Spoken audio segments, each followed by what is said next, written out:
Indeed, welcome back. You're watching the Daily Report with me, George Maringa, and Rhoda Nyamai still on sign language interpretation tonight. And we're honored to have PS for Labor and Skills Development, Shadrack Mwadime. Thank you, PS, for joining us. Thank you. And good evening. Good evening. Absolutely. And let's begin right off from, yesterday. We had the promise by President William Ruto on the 50,000 jobs to Nairobians. They have sent so many questions, and they're asking, where are these jobs and when will they come? Okay, so the reality is we've been scanning the international labor market to see where these jobs can be available for Kenyans. As you're well aware, we've also undertaken to sign bilateral labor agreements with a number of countries. Last year, we signed a bilateral labor agreement with Germany sometime in September. We also signed an MOU with Austria. We're intending to sign a number of MOUs also with other countries where these job opportunities are available. So it's across the board in the international labor market. Some are available within the Gulf region. Some are available within the European, labor market. Some are available in the Americas. It's actually across the board where we are signing bilateral labor agreements with these countries and where these job opportunities are opening up. So how soon should they, should we see this uptake of these jobs perhaps come? I know the president said it's instant, but perhaps how soon should Kenyans expect? It has been ongoing. Oh, okay. Yeah, it's not like we have put on hold everything until we sign these bilateral labor agreements. You must remember that Kenyans are extremely enterprising and hardworking. In fact, some of them have already gone ahead of us and sourced for these jobs even before we signed bilateral labor agreements with these countries. And what we are saying is, whenever these job opportunities come up, then we want Kenyans to exploit those opportunities for their own good, owing to the fact that the unemployment rate is extremely high. So you can't wait until possibly you've secured certain slots, then you start doing the recruitment. Recruitment is ongoing.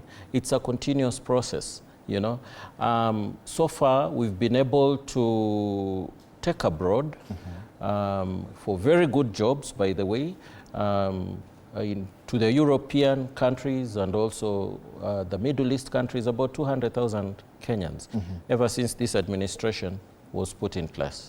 Yeah, so it's a continuous process. And even the 50,000 jobs that you've talked about, this is an ongoing process. If you go to the NIMS website, the National Employment Authority Integrated Management System, you'll find that there are more than 200,000 jobs that are available, that have been uploaded by private recruitment agencies. So are the jobs available? Yes. It's just a question of ensuring that Kenyans with the requisite qualifications are able to access them in an organized way. Yeah, unlike before, where what used to happen was a bit wanting. You'll have private recruitment agencies that are not registered, that are engaged in this activity, and sometimes this ends up being human trafficking and human smuggling. But what we are trying to do now is to streamline the process so that that particular job order that has been uploaded in the NIM system, we can give a guarantee to this young Kenyan that it's a sure bet. He will or she will be able to get that job. Yeah. Bosibori asked a question. Can they ask him why contracts stay long in their offices for guys who have secured jobs abroad, especially nurses? Contracts get to labor offices for verification only to stay 2 to 4 months, whereas the employer is waiting. This is time lost for young people ready to work. How long is this verification process? The verification is now done online. Okay. Yeah, and therefore going digital has been of great assistance in reducing the time that is required for us to verify whether that job is genuine or not. And remember, we work very closely with the embassies abroad. So it's just a question of getting in touch with the embassy to find out whether that job is a genuine job or not, whether that employer is real, that particular employer, the contract that he has given, whether it is a true contract or not. Once we verify that, then we'll allow that young Kenyan to then go abroad and take up that opportunity. But yes, they feel like this is taking long for us, for a community, for a youth population that, is eager to take up these jobs, the 2 to 4 months. And actually, she adds that she knows guys who got contracts for island jobs as nurses, but still at Kenya Labour offices since the end of January 2025. We are in March. Is that, if you could take us through perhaps that verification process to maybe understand the duration, whereas, you've talked about talking with the embassies that are abroad and the Kenyan missions, and of course to just verify. Should it take that long? No, it shouldn't take that long. In fact, I'm surprised. I think that is a particular case we can take up and see where the challenge is. At most, it should take 2 months. 2 months. It shouldn't be longer than 2 months. Okay, yeah. 2 months. Right. So how then can Kenyans best prepare themselves to be able to take up these jobs that the government has advocated for in the past, especially in the UAE, in Europe and in the Americas? Okay, so this is the process. The moment a private recruitment agency is able to secure these slots abroad, then attestation has to be done by our embassy in that particular country, the country of destination, be it Thailand, be it UAE, be it whichever other country where those job opportunities are.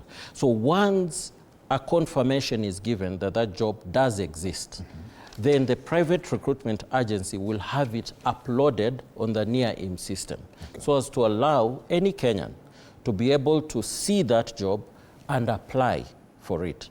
So what normally happens is the employer from the destination country will come to Kenya to conduct the interviews. So the interviews are not conducted by the private recruitment agency, but by the employer. And once the employer is convinced that, he has the right person for the right job, then the process again of attestation within begins, and eventually this young person is allowed to travel abroad and to take up this position. The attestation in Kenya is with reference to the contract, because the employer will then draw a contract in terms of the terms and conditions of work, the benefits and what have you.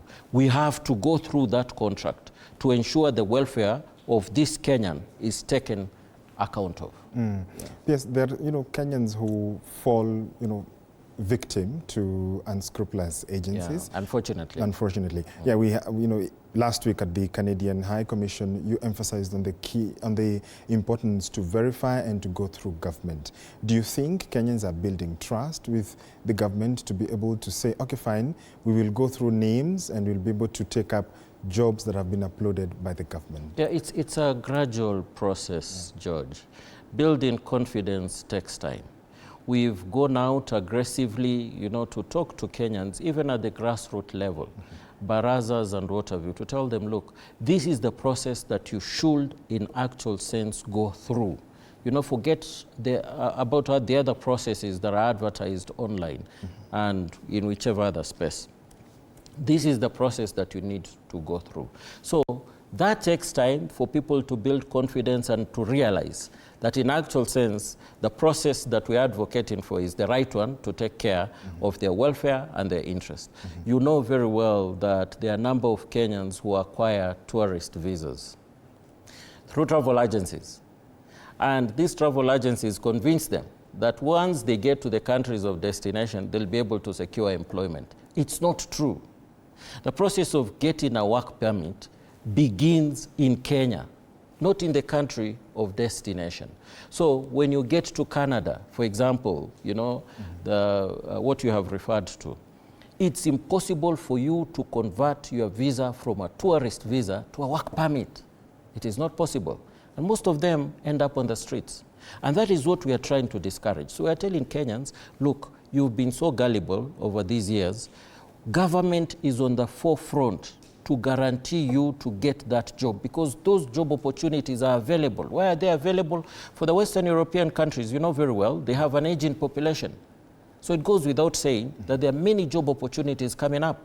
But you cannot access these jobs when you get to the country of destination using a tourist visa. It is not possible. Just follow due process as advised. Yeah? So we've gone out aggressively to establish confidence in Kenyans in what we are trying to tell them. Because the unfortunate bit is there are some who get in trouble in these countries of destination and they have to be deported back, you know. But must you go through that painful process? Yeah. Whereas we have already guaranteed you a safe passageway for you to get this job. That's what we are telling Kenyans. Yeah. Okay, P.S. The agency fees has been a bone of contention from Kenyans. You know, the various, and high fees that agencies charge Kenyans. Could you talk to us about the arrival of that? And whereas the government ones are quote unquote free, there is no all these, agency fees 200,000, 250,000. How does that agency fee work? So it's totally dependent on the labor market. Okay. There are some labor markets that are totally free, as you well put it. And where government negotiates with another government, obviously it's going to be free, other than the medical fees, the passport and what have you. Processing of your documents, which is inevitable, you have to pay for it. So there are markets that are absolutely free, but there are other markets where the private recruitment agency on the other side, because employers will not engage the private recruitment agencies in Kenya directly. They go through the private recruitment agencies in the countries of destination. Okay. And they call them human resource companies. And they charge a certain fee. Yeah? That is the fee that is transferred to the client, that Kenyan who is accessing the job abroad. So it's totally dependent upon the market. But this is what we are doing as government. Because we know if you are looking for a job, you may not be able to access resources, anywhere, even from a financial institution, leave alone possibly from your relatives. Yeah. You're looking for a job so that you can improve on your standard of living. You have left school. You have not been able to make savings, So how do we expect you then to be able to raise that agency fee? This is the solution that the government has come up with.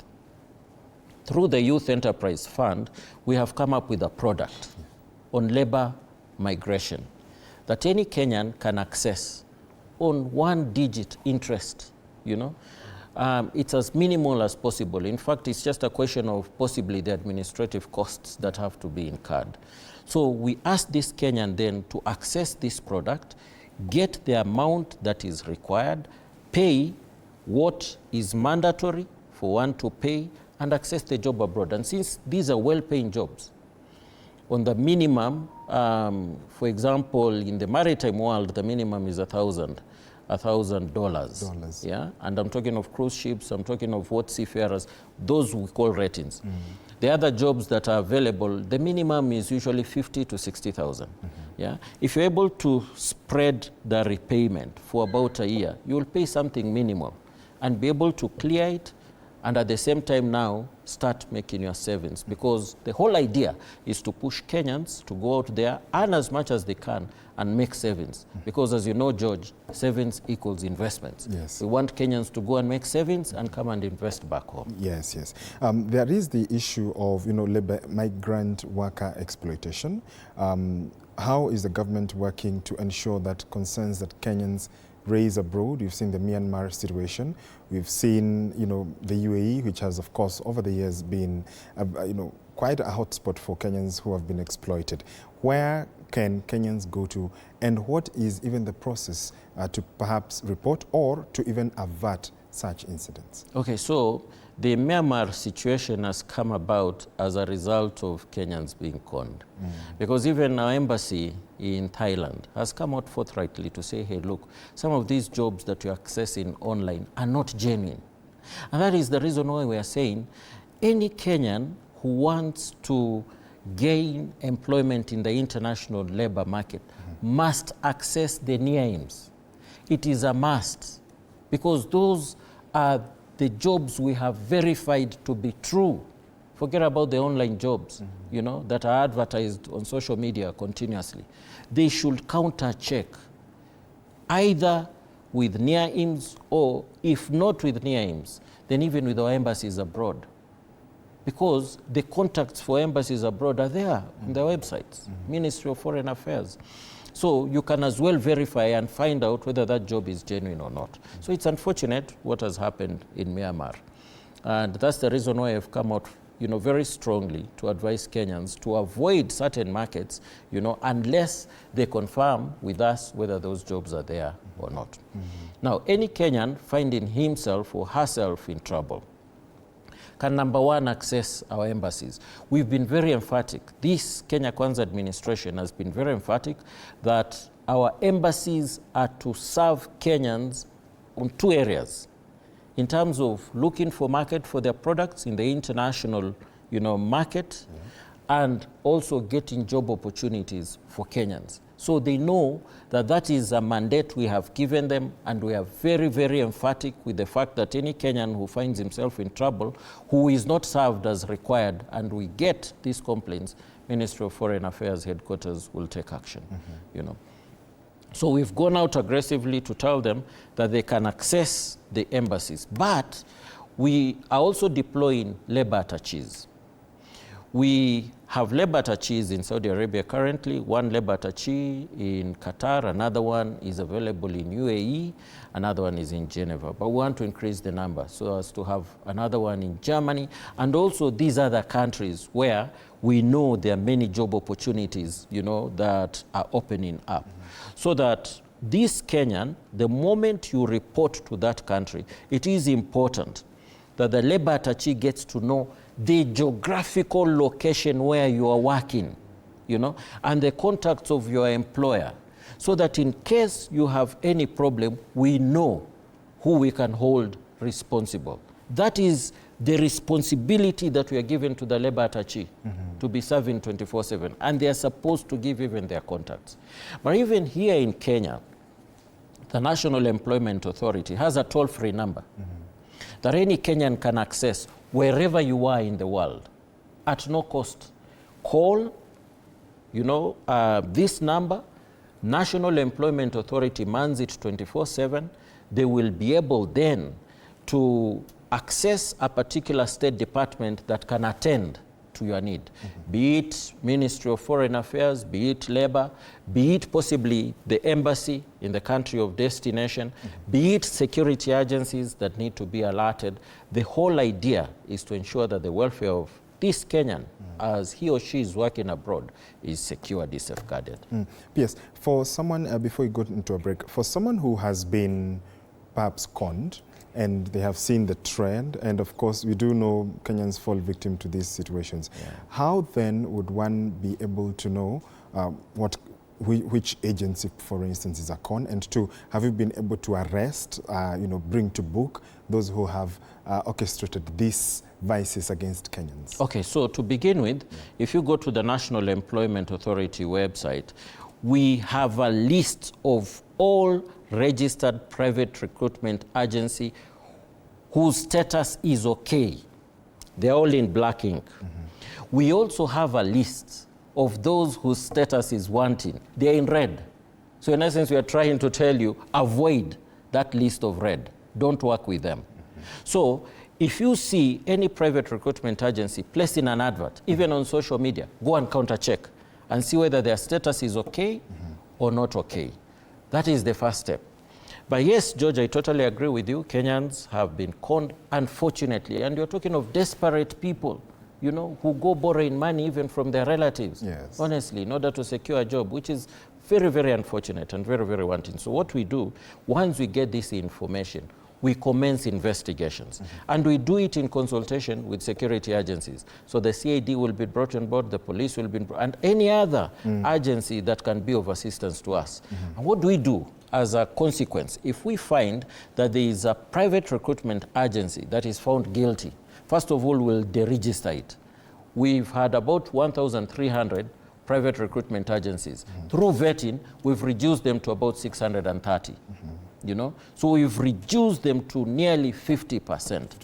And once we get that information, we'll follow up that private recruitment agency to ensure that they repay back that which they have taken from these young Kenyans. Absolutely. PS, do stay with us. We're taking a short break. When we come back, we continue this conversation on getting the jobs right, as we enter also the home stretch of this conversation. But in the meantime, let's make sense of the sense.